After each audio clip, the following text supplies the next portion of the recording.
Hello everyone, welcome to Chapter 3, Session 4 of the online video course, Chinese Traditional Culture and Spiritual Healing.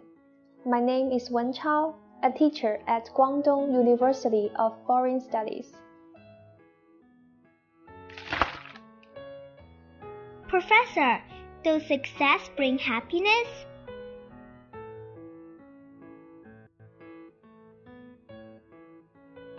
What is success? If victory is success, and being better than others is success, then happiness earned by success could be considered as quite fragile.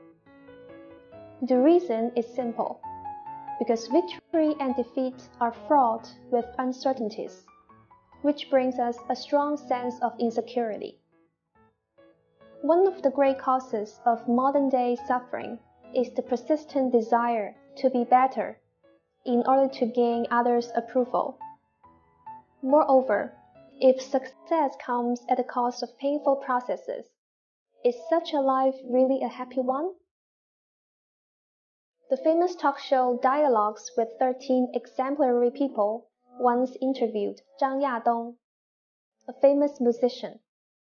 He is rich and famous, and he also possesses a strong artistic temperament and profound cultural literacy. Perhaps to many people, Zhang is undoubtedly what we want to be. However, he said painfully and helplessly, "I have never been myself for a single day in my life. My biggest problem is insecurity.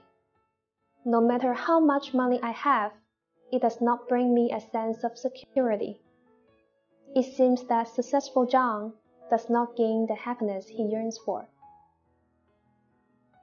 Positive psychologist Shahar told us in his famous book, "Happier, Learn the Secrets to Daily Joy and Lasting Fulfillment," about an experience that fundamentally changed his understanding of happiness. For a long time, Shahar was a believer in the idea that success equals happiness. By the time he was 16, he won the National Squash Championship in Israel. He went through 5 years of training to win the championship and adhered to a strict diet.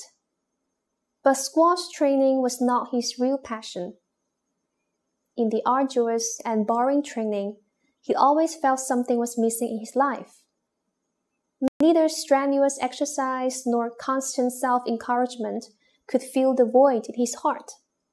He was depressed by it, but believed that the void would eventually be filled by winning the championship. As he had hoped, he found he was ecstatic after the victory and held a grand celebration with his family and friends. That very day, however, when he sat on his bed before going to sleep, he tried to relieve the thrill of victory. Suddenly, the joy of a dream coming true vanished. He still felt empty and lost, even frightened. He shed tears of sadness, but he thought he just got the temporary jitters. But in the days that followed, his sense of emptiness became increasingly stronger. He slowly discovered that victory and success did not bring him any happiness, and he felt overwhelmed. As a national champion, Shahar was the envy of many people. But for himself, it was just like using false teeth to eat meat. It looks delicious to others, but tasteless to himself. Because squash training was not his passion, and he could not find pleasure and meaning in it, but had to suffer so much pain against his human nature from squash. From then on, Shahar realized that he had to change his perception of happiness. So he majored in philosophy and psychology in college to help him find his own happiness. when studying at Harvard, he found that most of his classmates were unhappy. They just strived to get good grades or get high-paying jobs, but they were rarely happy in the pursuit of those dreams. However, they did not seem to care, for they firmly believed that success was happiness and that success must come at the cost of suffering. What Shahar said presumably reflects many students' feelings. No wonder the famous Chinese writer Qian Zhongshu said, "Happiness in life is like sugar cubes that lure children to take medicines, or electric rabbits in the racetrack that lure dogs to race. In order to get a few minutes or a few days of pleasure, we have to endure pain all our lives." Does life have to be so miserable? Shahar shows 4 different patterns of life behavior. The first is the hedonistic type, a life model in which one only cares for the present and betrays his future. It is characterized by seizing the day and avoiding pain. Shahar compares this genre to junk burgers. The second is the busy on-the-go type, a life pattern in which happiness and present is sacrificed for happiness in the future. It is characterized by suffering before enjoying. Shahar compares the genre to veggie burgers. The third type is nihilistic. It is a life mode in which there is no enjoyment of the present and no expectation for the future. It features no enjoyment in the moment and no expectation for the future. Shahar compares this category to the worst burgers. And the fourth is the happy type. It is a life pattern in which one can enjoy the present and secure a more satisfactory future. The characteristic of this pattern is enjoy now and in the future. Shahar compares this type to ideal hamburgers. It is exactly the type of happiness he advocates. Most of us belong to the first type of behavioral pattern. Shahar further illustrates this behavioral pattern with Tim's story. Perhaps we can see ourselves in his story. Tim was carefree when he was a child. The reason why children are not anxious is that there are no losers in their world because they don't care about success at all. This philosophical sentence was said by Zhu Deyong, a famous Chinese cartoonist. But from the day Tim went to elementary school, his busy life began. His parents and teachers often said that one should get good grades in school so that he could get a good job when he grew up. Happiness in school also came from getting good grades, and if one had poor performance, he would be criticized. Tim was burdened with great anxiety and pressure for fear of failing exams and miswriting words when writing compositions. What he looked forward to every day was the end of classes and leaving school. His spiritual support was the annual vacation, because only then he did not need to worry about grades. Tim came to accept the value that adults subscribed to, in that achievement was the only criterion for success, and success was the only criterion for happiness. Although he did not like school, he still studied hard. When he got good grades, his parents and teachers praised him, and his classmates, instilled with the same idea, admired him very much.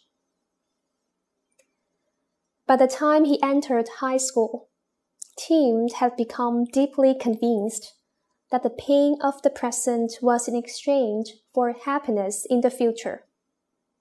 Although he was not interested in his studies and life, he kept moving on with all his strength anyway.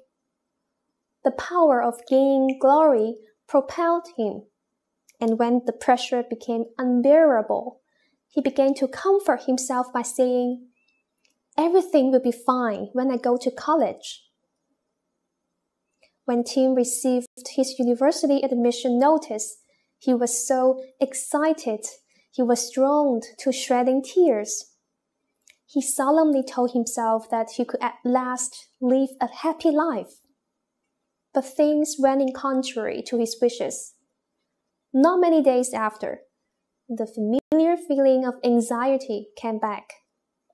He was worried that he would not be able to compete with his classmates, and if he could not beat them, he could not find an ideal job in the future. During his 4 years in college, he continued to be busy running about and working hard to add brilliance to his future resume. He took courses not out of interest, but because he could get better grades in those subjects. He was happy sometimes, of course, especially when he finished some tough tasks.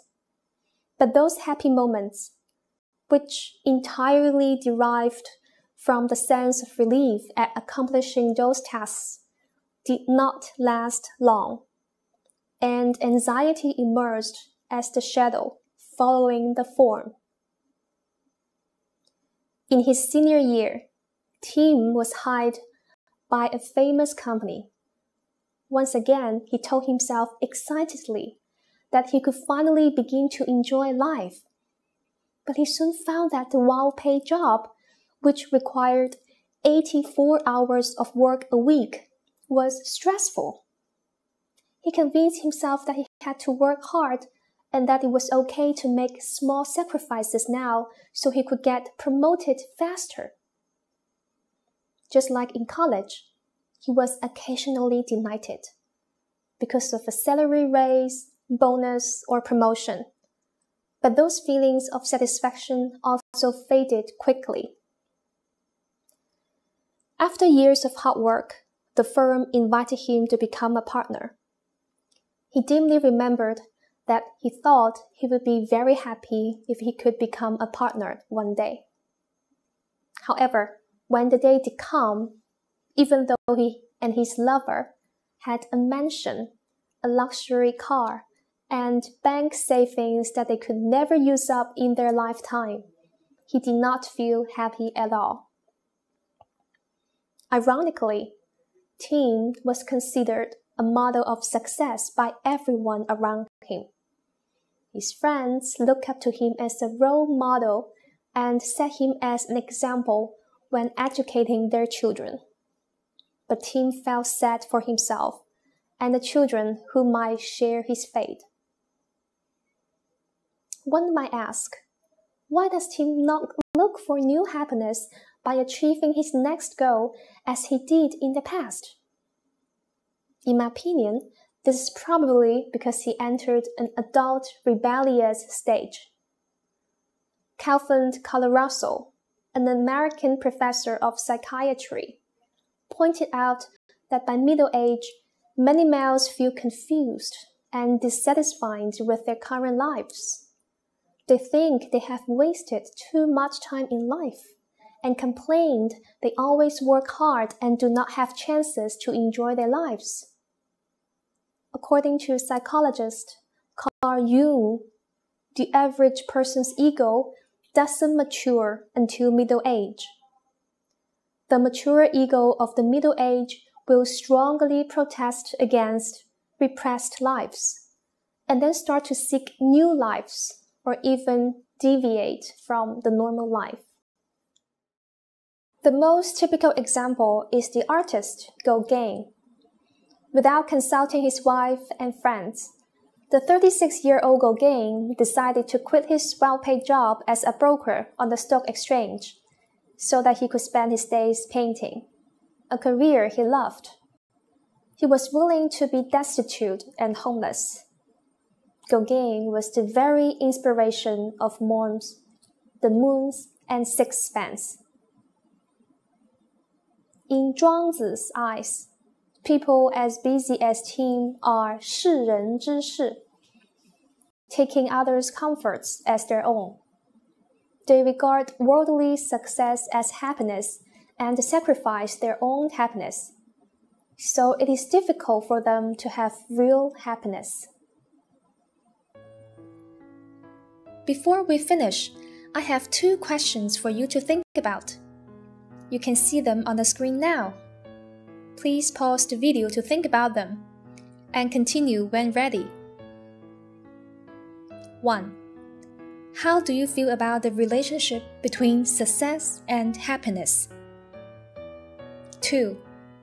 How do you understand 世人之事? Thanks for watching. See you in the next video.